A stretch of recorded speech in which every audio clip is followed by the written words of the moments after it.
awareness, and to everybody else that like it's hard to be a woman, an addict, a gang member, you know, a parolee.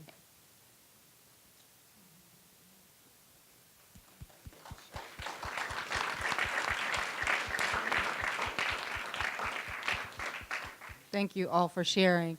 Um, Usually in spaces like this, we would like to like come together in like community, like we've all said, but we can't in this space, and time does not permit. Um, so I usually like to have the audience interactive with the panelists, if that's okay, because sometimes we're in spaces and we put those things off that are right in your mind, your heart, your thoughts, whatever, for so much later, and there's no time for that. So panelists, if you don't mind interacting a little more with the audience, with this wonderful group of people this morning, I will throw this out there. Why are you here in this room this morning? Why are you here? And what do you want to learn from these amazing women? And what can you take away from them? And so I ask for you to just engage with them more, because it's more community. I have another mic if you need to ask a question. I'm Sarita, and I'm with Time for Change Foundation, and I'm here to learn more. I'm here, first of all, to support Kim Carter because she's supporting us through her foundation, and I want to let you guys know that there is a place. We do have, like, hope, and all the things that we go through, from coming out of prison, from being, trying to get our kids back, from recovering from drugs and different issues that we have had in society. And if we work together as a team, we can get through this.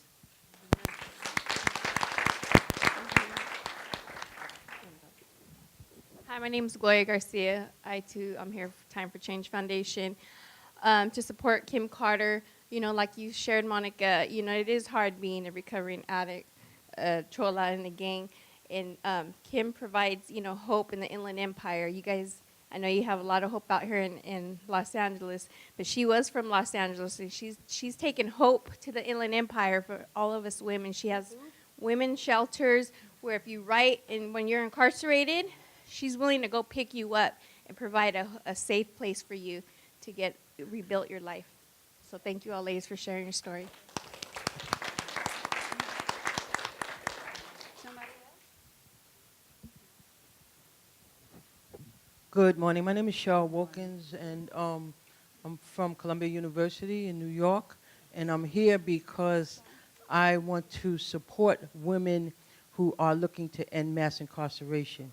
I mean, too often we are overlooked because in the scope of things, we are a fraction of the people who are incarcerated, and that is men. However, we are the fastest growing population, and if you add to it the children that we have, that level will rise.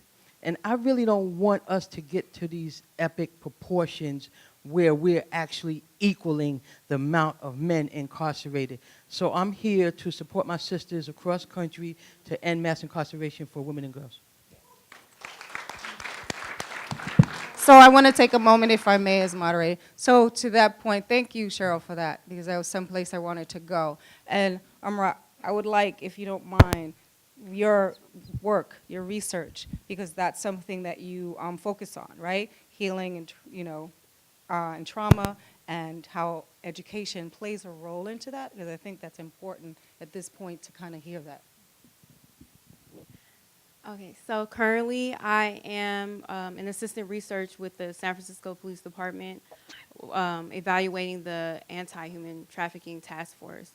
So with this, San Francisco, they just recently separated the Anti-Human Trafficking Task Force from, it used to be with the Special Victims Unit, and they're now on their own separate team. A huge reason for this is because of the misunderstanding of dealing with those who have been human trafficked. And I am passionate about it because that's my own experience. I am a C-sex survivor, which stands for commercially sexually exploited children. I'm more so, like to identify as domestic trafficking. It is a huge epidemic here in the States, and I think a lot of people maybe think of it more so of, it is a global issue, but it also occurs here. It's the second largest trafficking close next to the drug trafficking system. And so with that, we evaluate, what we do is we look into the different nonprofit organizations, and we have a levels of collaboration system. A lot of work that's done with battling mass incarceration. I think we have to look, into the whole system of things, and it's not just one system, but how can each system really just work together and really collectively. We have to begin from, when we were a child. Like, it's from the home environment into the school. A lot of that process is along those lines of from a child into a school, and then what the kinds of people that are in your life that will help you, because you don't always have the family and friends that you think that is ideal for people. So the teachers that come into play in your life, and what can they provide. So we look at we have the different organizations rating each other to see how effective they are in working with each other. And that's one of the ways that what we're researching heavily on is to improve the system, improve the services that organizations provide with this. Thank you for that. I wanted to tie in also, if I may, because we talk about trauma and but why does that happen? But there's also something that happens in prisons and jails, right, that exacerbates trauma. And that's when we get isolated.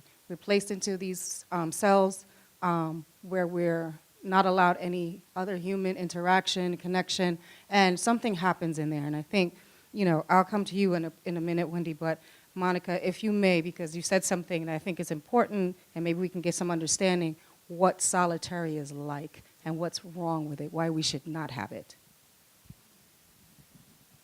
The best way to describe solitary confinement is if you guys go home, take everything out of your closet, turn off the lights, make sure nobody's in your house, and lock the door.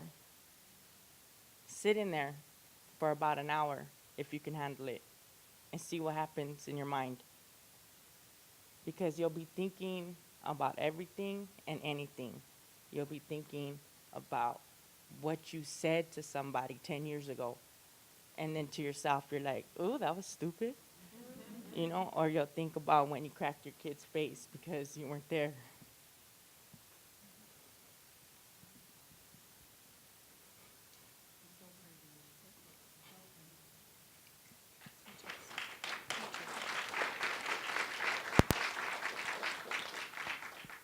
Or you'll think about the times when you beat somebody up for telling you good morning or smiling at you because you're so angry inside.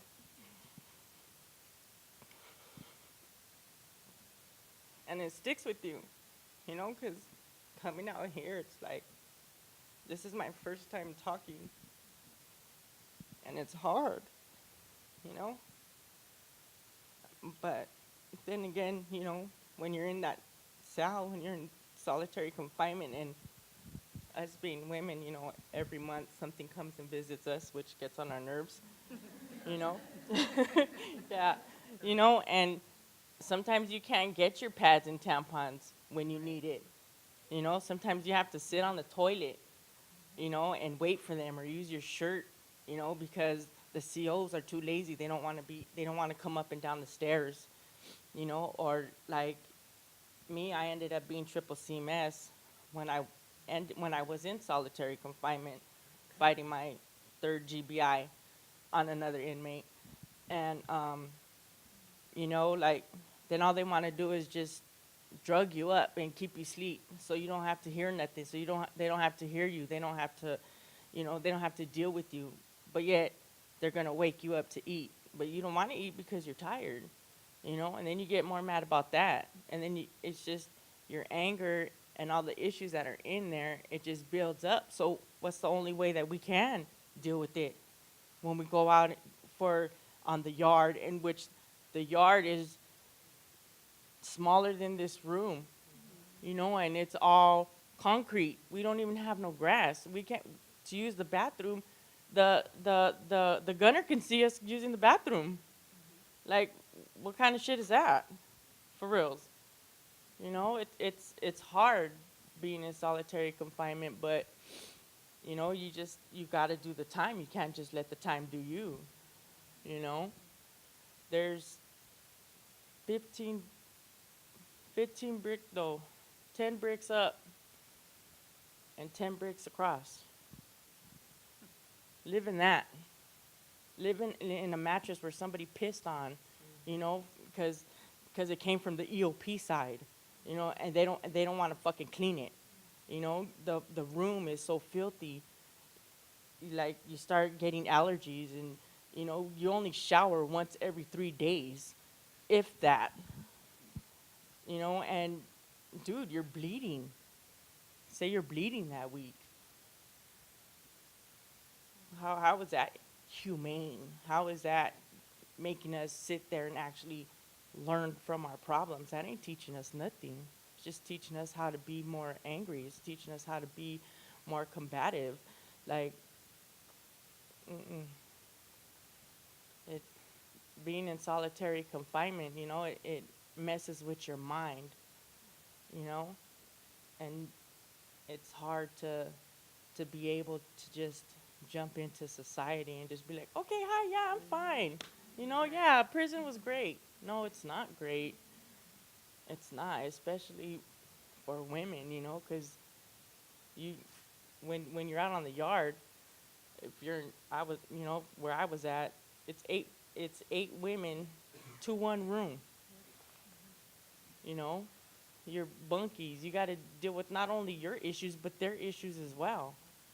You know, because they don't clean right or whatever. And then when you're in solitary confinement, they bring you one person and you have to be dealt with that person, that one individual. There's times where you could be fighting 24 hours a day, scrapping, you know? And then what? And that's just supposed to be okay? No, it's not okay. You know? That's it.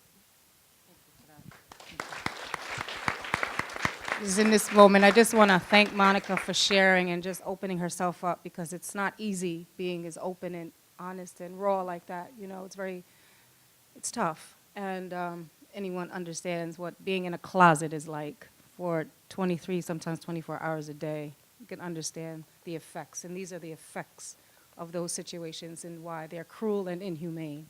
And so I wanted to tie it into something you said, Wendy, because we don't talk about the suicide rate that's in prison, especially with women and girls. And I think it's important, you know, not just solitary adds to that, but there are other situations that add to that. And I also like to say that, you know, as women and girls, we have some unique issues. And they're unique because we react to it differently than men, right? We have a more emotional, nurturing way of reacting to things, and sometimes it's too much for us to bear. And so, Wendy, you said something earlier about your bunkie, and so if you can talk a little bit about the suicide issue.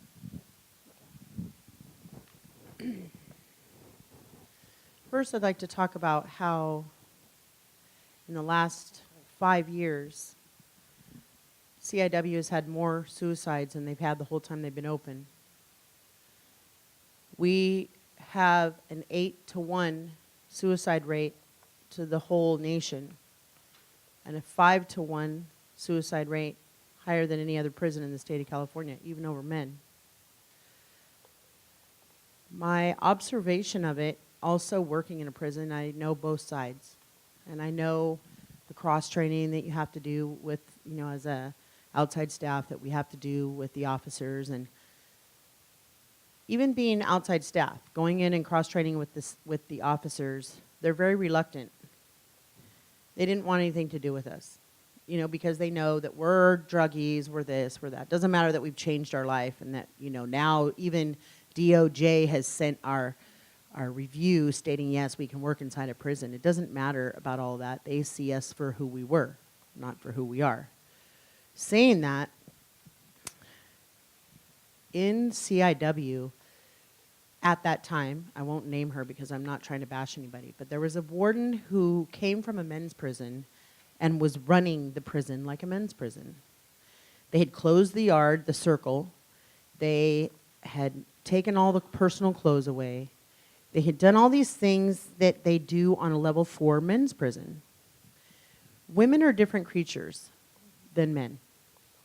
Where a woman has never been with a woman on the outside, she will find a relationship with a woman on the inside. And that's because we are emotional creatures. We need that acceptance, you know, and women will search that out. Where a woman may call herself, a white woman even, let's say, may call herself a racist, once she's in, she may have an African-American girlfriend. You know, because it's really not about the color. On the streets, maybe it is. But inside, it really has nothing to do with that. It has to do with the fact that you are emotionally seeking some type of relief from the pain that you are suffering from. And a lot of women feel that that is from intimacy, you know, some type of sexual intimacy. When I worked at CRC as a counselor, one of the most traumatic stories that was told to me, and I don't care, counselor, inmate, human being, I did not know what to tell this girl. That this girl was raped by her father at 3. That continued to go on until she was 9. He sold her to a trucker who continued to travel the United States and sell her at every truck stop for his own drugs. How do you talk to somebody like that and tell them you're sorry, that what was done to them was wrong? How can you take that kind of pain away from somebody? And of course she's in prison. Of course she is. She didn't know any different. She was 27 years old in prison and could not read. She didn't know the alphabet. The girl that was in my cell, she was 26 years old. She had just been sentenced in her first time being arrested for a whole bunch of robberies that they were doing. She got 14 years. She was only in my cell for 2 weeks. The first week she was there, she found herself a girlfriend. In that first week, she had used methamphetamine and she had used heroin for the first time. By the end of the first week, she had a black eye. Going into the second week, she decided, well, I have a black eye, I'm not going to talk to this girl anymore. Well, this girl didn't accept that. So while I was gone, doing one of my programs, this girl and another girl came in and beat the dog snot out of her. And when I say beat the dog snot out of her, I'm not even kidding. And this girl was 100 pounds soaking wet and took everything out of her locker. Left her with nothing because she had decided, because you gave me a black eye, I'm not going to be with you. Okay, this is what happens, right? This is what happens. Now, it may not be like a men's prison where there's straight racial lines, you know, there's color. Anyway, that night I came home, and she was taking a lock, trying to rub out the knots in her face. Because I don't know if that's a misconception, but supposedly the lock spread the, you know, the blood that has. So I asked her, is there anything I can do for you? And she said, no, I'm just going to do this. Well, that's the night that I found her. She had 27 straps wrapped around her neck, 3 of them being boot laces from the camp program. And I don't usually tell this part of the story, but I'm going to tell this part because it's the honest to God truth. I woke up to this thumping, and I got up, and I saw her, and I said, oh my God, and I ran over, and I just picked her up so the straps would loosen. It's pitch dark in the room, the door's locked, it's 3 o'clock in the morning, the officer's probably down there sleeping, you know, I'm just, all these things are going through my head in a matter of a split second. And I just cried out, and I said, God, I need your help, and she fell right out of the straps. It was nothing because of me. It was because I called and said, I need your help, or this girl's going to lose her life. My mom's a PE teacher, physical education teacher. I was an only child. And she always had to renew her CPR classes. And so from the time I was 9, I had health and first aid and CPR. So my instinct, just naturally, as soon as we hit the floor, I checked her breathing, which she was not breathing. And I went to give her mouth-to-mouth resuscitation. And as my mouth touched hers, she went, and I just started bawling at that point. Like, okay, she's breathing. Well, this is the problem with our system. Let me tell you what happened after. So, of course, I reported it because you're not going to do that again in my room. You know, you need some help. So they, of course, took her away to the suicide watch. Well, this was on a Sunday. The following day, I'm supposed to just get up and go to school. Everything's supposed to be okay. But I wasn't okay. I was not okay.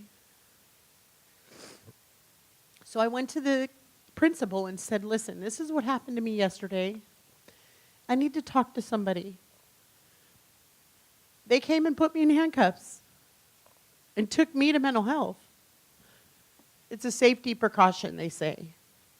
Well, I was waiting to get a new job with the carpentry, and I literally was taken out in front of the whole carpentry group and my new boss in handcuffs because I needed to talk to somebody. I talked to somebody and I just said, listen, I can't change what she's done. I don't even know how I feel. All I know is that she still lives and that her son still has a mom. That was the most important thing to me. She may not be able to figure out yet, but her son still has a mom. He's 3 years old. So I said to him, all I'm asking is that you please don't put her back in my room. That's all I'm asking. Because I'm here on my own journey of healing. I'm trying to get better myself. I cannot babysit. I need to move forward and do what I need to do. 3 days later, they put her back in my room. So I happened to go to my new job, and it was my first day, and I saw the doctor, and I said, did you know that they put her back in my room? Well, through some miscommunication, I got moved. They moved to me. And at first I was bitter. I was like, this is so not right, blah, blah, blah. But at some point I learned that it's my choice to pick and choose my battles.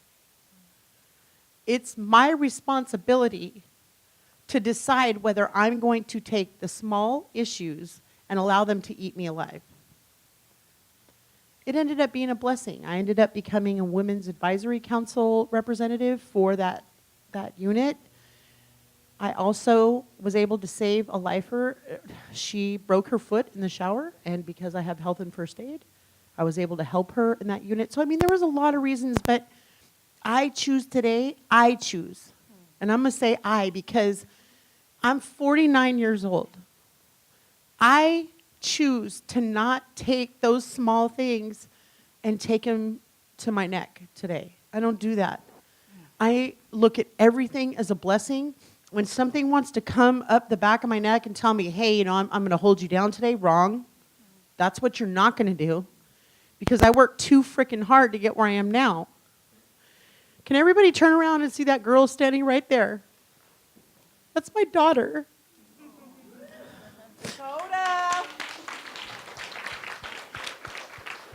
Because of my domestic violence relationship, my daughter was in foster care for 7 years.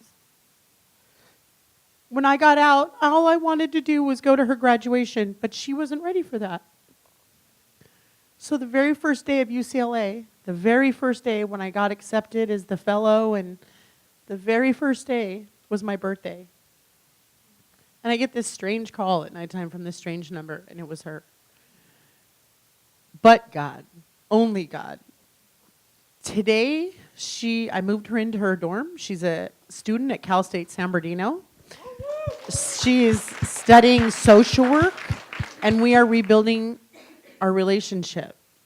And I cannot take away the time that has happened, but what the important thing to me is today is that when my twins still won't talk to me. They're boys, they're 16, they still are not ready to talk to me. It breaks my heart, but will I let that go to my neck? Negative. Because see, it's about them today. And what's happened does not just affect us, it affects our children the most. When I went to prison 20 years ago, I didn't have children. Period. Now, the one thing she told them was this: Mom does what she says she's going to do. That's all I can tell you. Today, she does what she said she's going to do, and that's because of programs like this. Thank you. So, I just want to take a moment because these stories have a little emotional, and we as women and men, you are the same. We are all the same. So I just wanted to give us a moment and ask if there's anything anyone would like to say at this point, anything that you're feeling, anything that you would like to ask or just want to share, right? Just want to give you the opportunity to do that. Oh, your daughter. Yes.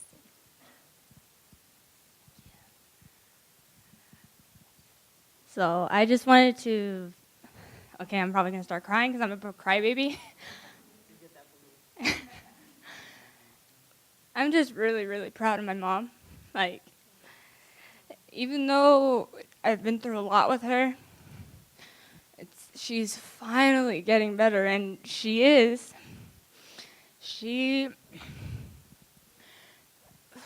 I will say she has disappointed me a lot. I don't want to lie, and I know that's probably a hurtful thing to say, but I've been through a lot because of everything she's done, but I'm just glad that she finally just found something to help her to get her better, because I've missed my mom.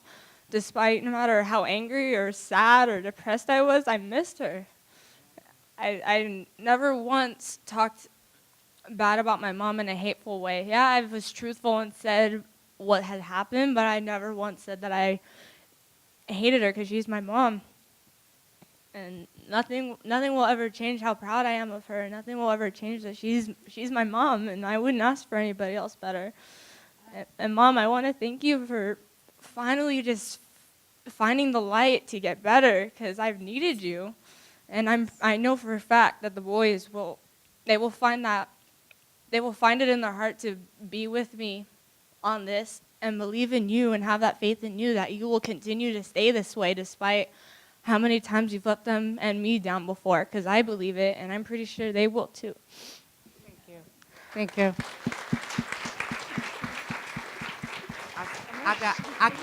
I gotta add something. I'm sorry. I just gotta add something. Y'all forgive me, but let me just flip this whole thing around, because see, with that pain comes some power. Okay? And so we not, oh, woe is me, oh, help them poor women. We is a strong woman, and we have survived a horrific experience called incarceration.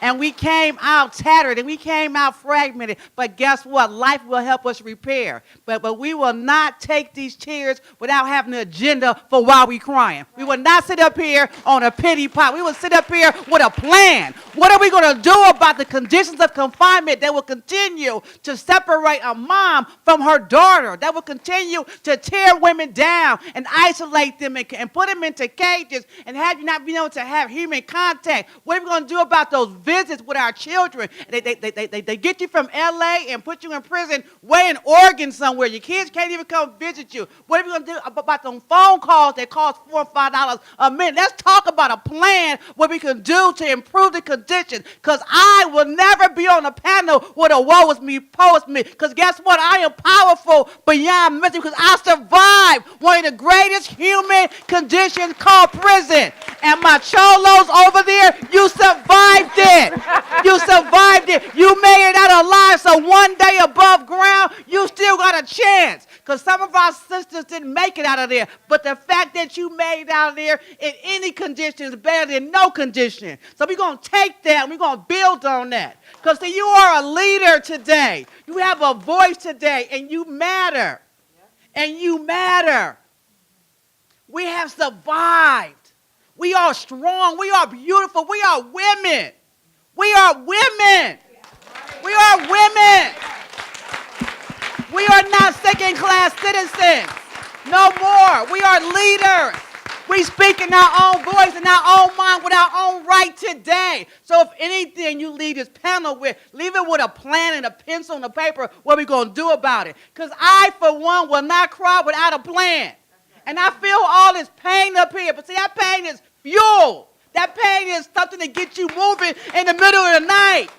That pain is something to have you going cross country trying to make a difference. So take that pain and use it as a platform to have a purpose and find your passion and do something with it. We ain't sitting up here just crying and wasting tissue. That part right there. Thank you, Harriet Tubman.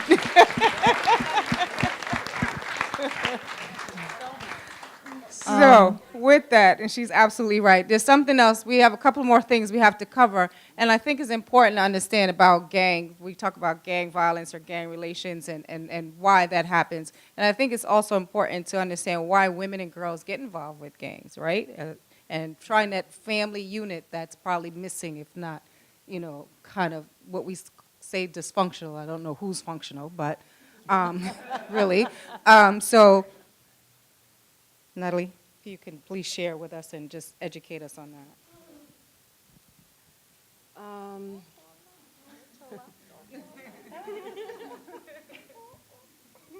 I want to say that I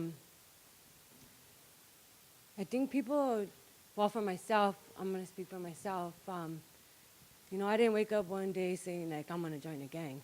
It was generational for me. I live in a neighborhood that's a barrio, poverty. I came from parents that were drug addicts, drug dealers, my whole family.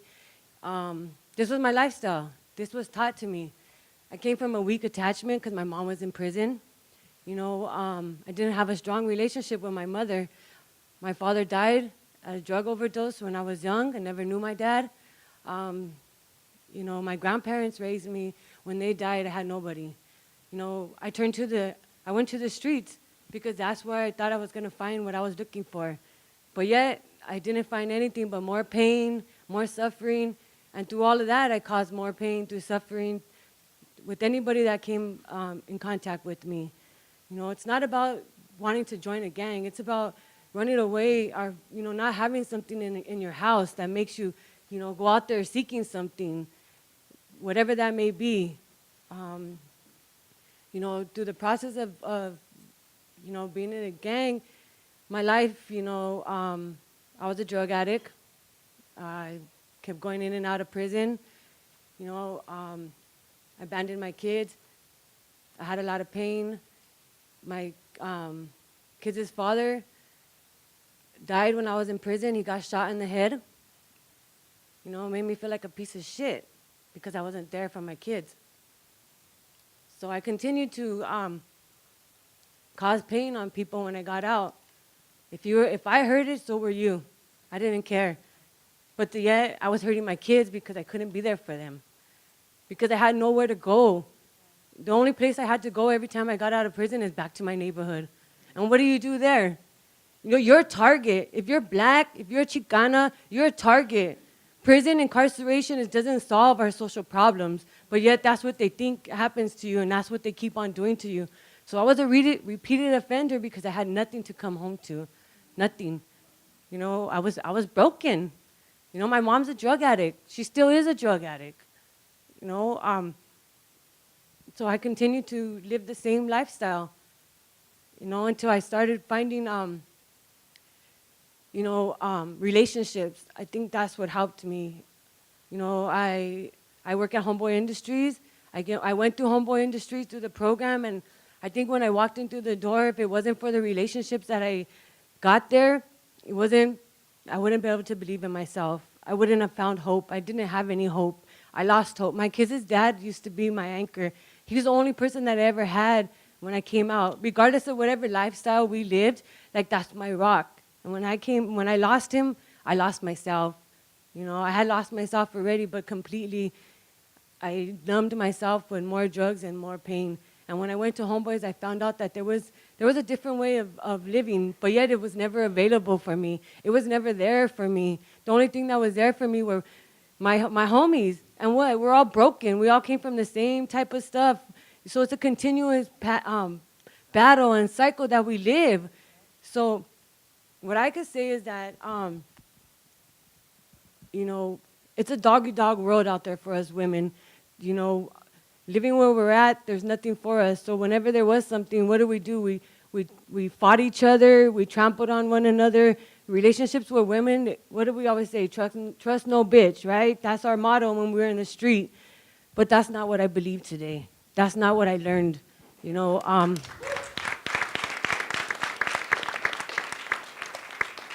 when I walked in those doors at through Homeboys, like I felt welcomed that I never felt before. You know, the women that I met there were amazing. You know, I ended up building strong relationships with women there that helped me grow and be the woman I am today. And I think that's what us women need to do. We need to be create those strong attachments for one another. You know, not be there to break one another down, because we already got that in the street. We already got that from the system. We already got that. Like I say, this is a patriarchic society, right? It's all about the men. What about the women? I think us women are the ones that need to be there for one another, to help one another, to guide one another. And it's hard when you're coming from a neighborhood. It could be the projects, it could be a barrio, it could be wherever. You're still a neighborhood where there's nothing for us there but the same shit, but liquor stores, drugs, violence, the same things. That's all you learn. So, you know, I just want to say that I just want to thank women in my life today for the woman I've become and what I want to stand for, who I want to be. And I think through that I found myself, I found my self-worth, I found my self-esteem, and I was able to, you know, pave a different path for myself. You know, I'm in college. I'm a case manager at Homeboy Industries.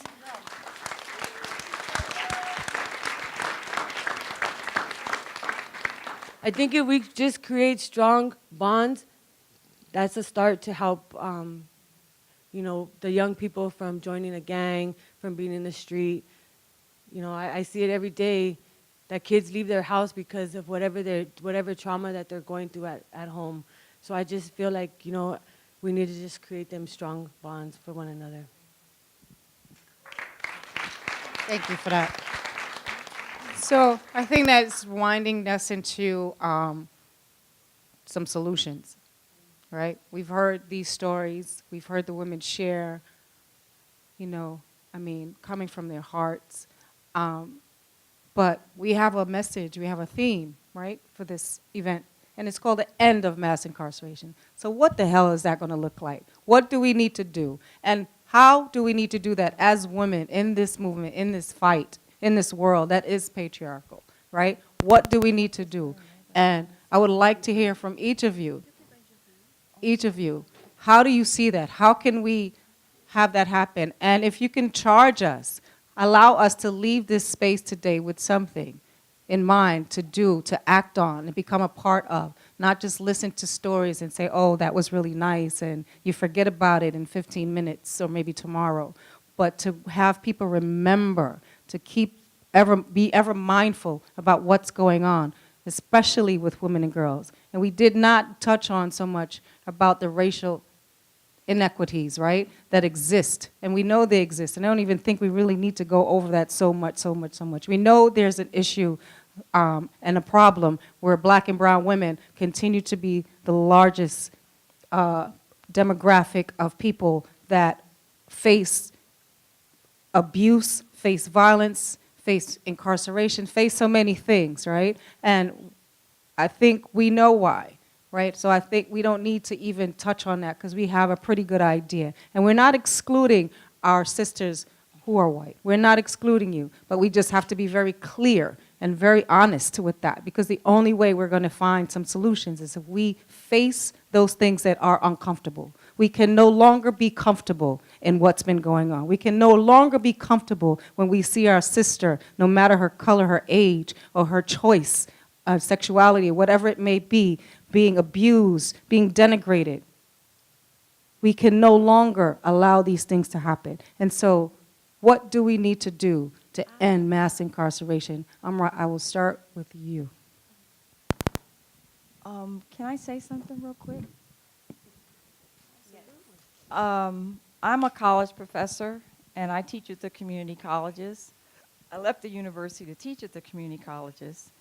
And after the past 25 years working at Tech, East LA, West LA, year after year seeing students come into my classroom with bracelets on their legs and all the problems they have. So we started an organization called Why I Am a Woman, like you said, because we're women. And we're doing a 10-city tour for a documentary so that we can come to events like this and come together with all the activists, New York, Los Angeles, and create a documentary so that we can pretty much pilot all of these different organizations and groups that are working in solo so that you all can see who you are in all these different cities, so that we can create this documentary for unity and do something about the issue of incarceration. Not just incarceration, all the issues that come out of poverty. And so what I'd like to be able to do, I was just going to kind of scurry as I went through the day to try to introduce myself to you ladies so that we can find out who you are, so that we can be in contact with you, so that when we do go to these different cities, we can interview you and perhaps put this documentary together. It's called Living Intact, from the group of professors we've gotten together, because our hearts are broken because, you know, I just see this year after year after year with CalWorks programs, how poorly the students are treated on campus from professors, because these are not the, quote, ideal students, no offense to the Bruins, but because you're given this wonderful event. But we want to do something about this problem. And when we're working in solo, it's hard to do. So we're trying to create a situation where you know who you are in these different cities and be able to do something collaboratively. Thank you. Thank you. Thank you for that. I think that ending mass incarceration, so how we can start working towards that, I think it's like a simple idea, but very complex, of just starting to be aware. Just really finding that core root of how to love each other just as humans. And that sounds really cliche, but when we come into contact with each other, we have to be mindful of what experiences might this person be going through. So as professionals, just human beings, as friends, as sisters, any type of relationship that you have in your life, we're never fully aware of what a person may be battling. And in this pathway that you're working with people, just being mindful of those different experiences and how much of an impact you can really make on a person's life without even knowing it. Just from simple kindness, a hug that you can change a person's day, how you may interact with your student, you know, as an individual and not as a whole group, that person is going through specific problems that they may never be open to sharing. Because as I sit here, I rarely expose myself in the battles that I've experienced, but you know, you can't look at me and think, oh, she was sexually trafficked from 14 to 19 years old, incarcerated at 19. You would never know that as a child. The different men that I encountered every day in my life, and not even knowing who I was as an individual even, but there were these adult men in my life. I don't sit and, these are tears. Ms. Carter had said some very amazing things. Don't have tears without an agenda. And I'm battling my tears right now, but it's just, I came to UCLA for a reason, and part of that was to speak about my pain and turn that more into using that as power, and really using the mess that I have been in my life as a message, and with the women that I work with every day with this research that I do, because many young women do not see themselves as they have been sexually trafficked. They cannot see a different pathway for themselves. Education is far from what they envision for themselves, because a lot of the manipulation and trapping themselves is through this lack of bond that they may have had. from a father that have sexually exploited them, just many different areas in their life where there has not been a bond. So it just starts with those interactions that you have with beginning as a child, so that they are led in the pathway of education, of healing, of knowing what that love is, instead of going down the path of being incarcerated. Thank you. I think in order to end mass incarceration, we need to look at it from, like I would say, a three-pronged approach. One, we need to work on the conditions of confinement and the pathway to the penitentiary. That starts off in the community with the community policing. That starts off in the courts when you're getting sentenced to prison as opposed to getting sentenced to a community-based organization. So I really think that we need to work on those policies to address what I call the agent, right?